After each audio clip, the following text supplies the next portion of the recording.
In sharing further who you are, I just want to bring to your attention and consciousness that remember the day when we were called colored water fountains? Maybe, see, only the older people. Notice that, some of the young people. See, everybody 30 years and younger, you don't remember colored. That's ancient history. Only some of us who have a little gray, maybe you have to be over 40. When you're 40, maybe you were 10 years old. They had colored water fountains and colored waiting rooms. And when they ask you, what's your nationality, you wrote real proudly, colored.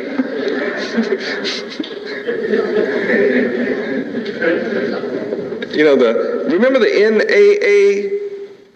NAACP? How many belong to that? Not very many. See? How many used to belong to it? A few more hands, used to. How many know what it stands for? A few more. See? National Association, for who? For the colored people.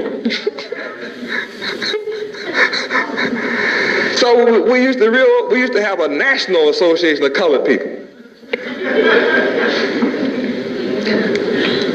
And then some of us began to ask you questions.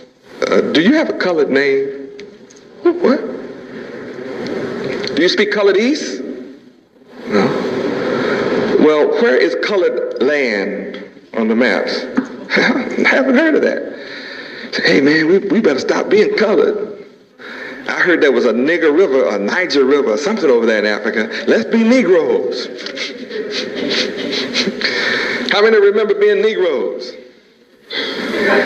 Remember those days? See, something happened. We figured out we weren't colored, so we decided when they asked us where we were from now on, we decided to be Negroes.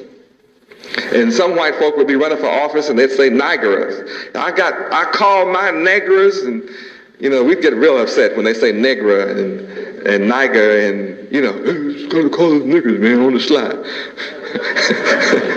You know how do you say it? Negro. We made them say it correctly. That's how we signed our passport papers. Negro. So they put another thing on, that's N. We didn't know whether that was nigger, Negro, or what it was, but we preferred to think it was Negro. Then I began to ask us the question, well, where's Negro land? I haven't seen that. You speak Negroese? No. Do you have a Negro name?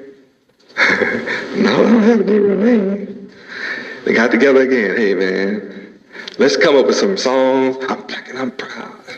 I'm black and I'm proud. Black is beautiful.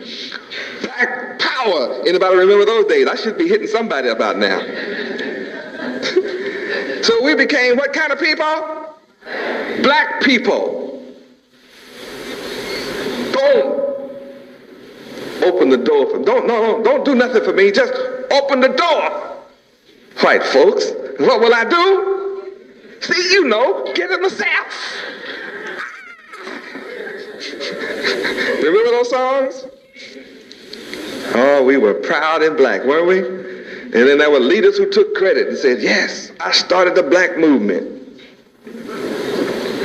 I came along, I asked the same question that I asked about colored and Negroes. Do you have a black name? No. Do you speak Black East? No. Well, where's black land on the map of the world? Well, I can't find that. They got together, man, we better get together again. So then we invented a pick. One of those steel combs? What was it for? Afros. And what did we put on with our afro? Dashikis. And what did we become? Afro-Americans.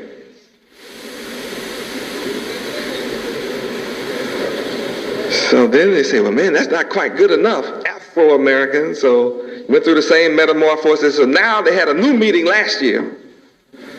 And the big-time leaders of the former coloreds and Negroes and blacks have talked a lot of us into being what? African Americans. So now you're either Afro, short for African, or now you're using the latest metamorphosis, African Americans. Proud of what? The mother country, the motherland, fatherland, Africa. Well, I'm standing before you today with the same question. You can say, yes, there's a map with Africa on it. Sure is. Where did the term Africa come from? Who named the continent Africa? I heard the Dutch take credit for it in South Africa, call themselves Afrikaners. No one called it Africa 500 years ago. Who speaks African? Do we have African Americans in here? How many of you speak African? See, nobody in Africa speaks African. Not anybody. Nobody in Africa speaks African. And how many have African names? Nobody in Africa has an African name either. And if there's an African in here, I'll challenge you. I'll challenge you to your face. Stand up and tell me I'm not right. There's not an African on the planet Earth that can say I'm not right. I've done my research. I met an African. I just spoke in Tampa 4 nights ago, Atlanta 2 nights ago. And in Tampa, we visited a museum. An African walked up to us. The first question he asked me was, for some reason he picked me out of the group. And he asked,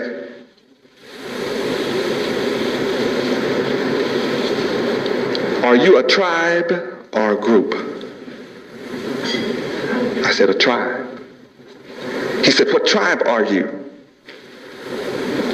I said, Yehuda in Hebrew, Judah in English.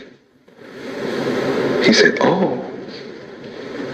So he said, well, where do you live? I said, all of North Africa belongs to us. Through our patriarchal fathers, it was called Israel at one time. He said, oh, I understand. Do you have any literature you can share with me? Because today, all of our people have to come to understand, this is him talking to me, that Africa, I said, where are you from? What tribe are you? He named his tribe. He said, I said, what part of Africa? He said, all of it. There's a new thinking now. It belongs to all of us. So the new consciousness in what it temporarily is called Africa is one continent, one people, one destiny. Where does that leave the so-called black man of America?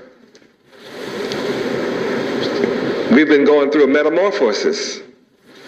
What does this metamorphosis mean? It means that the so-called black people of America have never known who they are.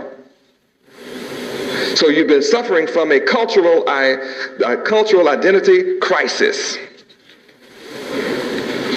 And this cultural identity crisis is the source of your mistreatment in America.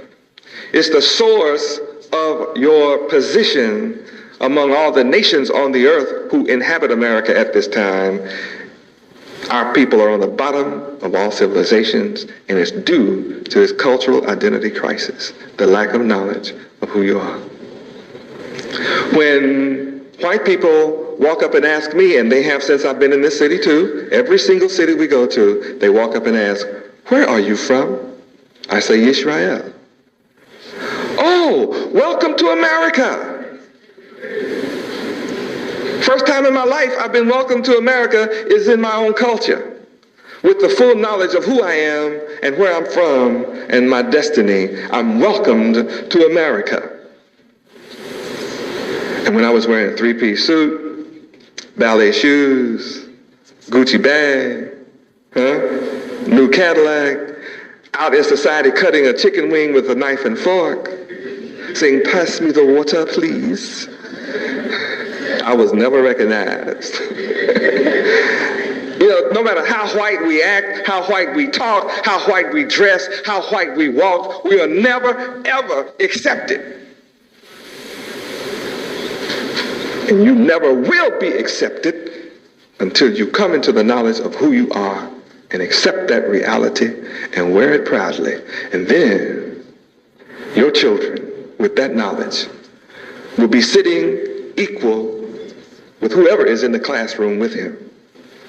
Because every student in your integrated classroom knows their history. And they call themselves German Americans, Cuban Americans, Mexican Americans, English Americans. It means something different to them than what African American means to you.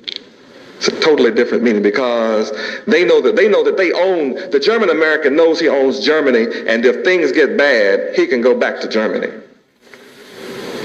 and will be welcomed.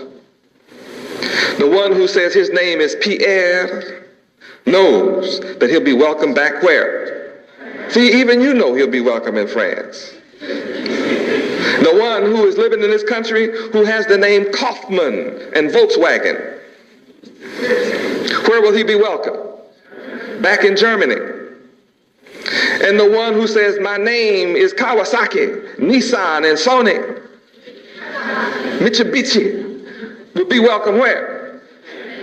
You want me to believe the so-called black people or African Americans will be welcome in Africa? If you think so, where?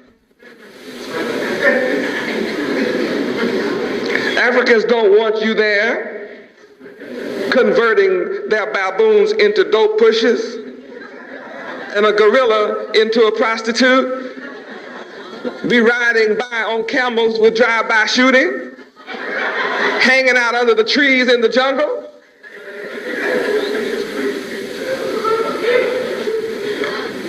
And if my people were picked up and forced to leave this country today and go to any other country, what would be the condition of that country upon our entry? The identical chaos and problems we have now would be much worse, because the only thing that's holding niggas in check right now is white folks.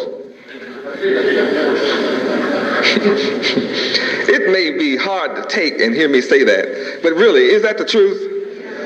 What's holding us in check besides white folks? How many know that black folk, if they got hold of some guns, nobody in here would be safe? How many would not want to go if white folk were not in charge? You wouldn't want to go where a bunch of niggas turn loose with machine guns. You wouldn't want to go. You say, let me go anywhere else on the earth but where those niggas are, boy. That's a horrible place. You don't know what hell is until you turn us loose with our present mindset. So no country with any sense would want us there with our present mindset. So what do we need as a people? A new mindset. Think about these things.